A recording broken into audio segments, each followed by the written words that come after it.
उत्तरा या लक्षवेधीच्या उत्तरामध्ये एक ग्रंथ एवढं लिहिलं गेलंय. एक ग्रंथ लिहिलाय, किती पानाचा आहे? 5-6 पानांचा लिहिलेला आहे.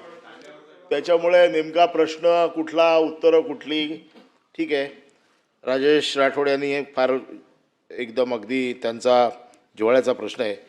पण याच्यामध्ये एका प्रश्नाचं उत्तर अजून आलेलं नाही आहे की मागच्या वेळेला हिवाळी अधिवेशनामध्ये हा चौकशी अहवाल आला की 50 बोगस जात प्रमाणपत्र दिली गेली. या समाजाचं सगळ्यात मोठं दुःख काय, जे मूळ बंजारा समाजाचे लोक आहेत या लोकांना कमी प्रमाणपत्र मिळतात आणि बोगस लोकांना जास्त मिळतात. याचा चौकशी अहवाल आला. या चौकशी अहवालामध्ये 2 तुम्ही अधिकारी निलंबित केले. परंतु याच्यातला जो मेन मोरक्या आहे मनोज मेरट नावाचा, हा गेले 10 वर्ष फक्त बुलढाणामध्ये बसलेला आहे. गेले 10 वर्ष बुलढाणा, तुमच्याकडे काय बदलीचे आदेश बिदे, बदलीचे काय नियम आहेत की नाहीत? बदलीच्या नियमामध्ये हा माणूस बुलढाण्याच्या बाहेर गेलेलाच नाहीये.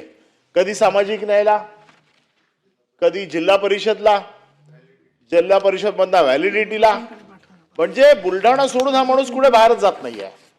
माझी स्पेसिफिक मागणी आहे की ह्या माणसाचा बोगस जात प्रमाणपत्र देण्यामध्ये असलेला सहभाग हा चौकशीमध्ये सिद्ध झालेला आहे, तरी त्याच्यावरती कुठलीही कारवाई झालेली नाहीये.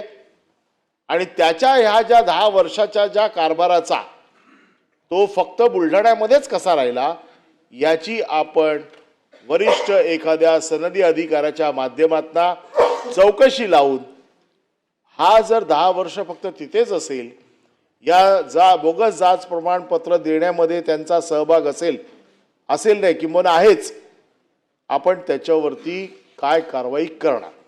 साहेब, सध्या तुम्ही चर्चेत आले असा आरोप होतोय की तुम्ही 10 वर्षापासूनच बुलढाण्यात तळ ठोकून आहे. नेमकं काय प्रकार आहे? माझी 2024 मध्ये संशोधन अधिकारी जिल्हा जात प्रमाणपत्र पडताळणी समिती अकोला येथे बदली झालेली आहे आणि सदर पदावर मी 2024 मध्येच रुजू झालेलो आहे.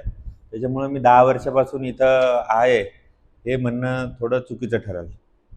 पण सध्या बुलढाणा येथे कार्यरत असल्याची सांगण्यात येते. आपल्याकडे काही पदभार आहे का तुमचा? माझ्याकडे बुलढाणा इथे कार्यालयाचा अतिरिक्त पदभार असल्यामुळे मला बुलढाण्यातलंही काम करावं लागतं. किती चार्ज आहे तुमच्याकडे? किती बरोबर? बुलढाण्यात माझ्याकडे सहाय्यक आयुक्त समाज कल्याण आणि संशोधन अधिकारी जात पडताळणी समिती बुलढाणा इथला पदभार आहे.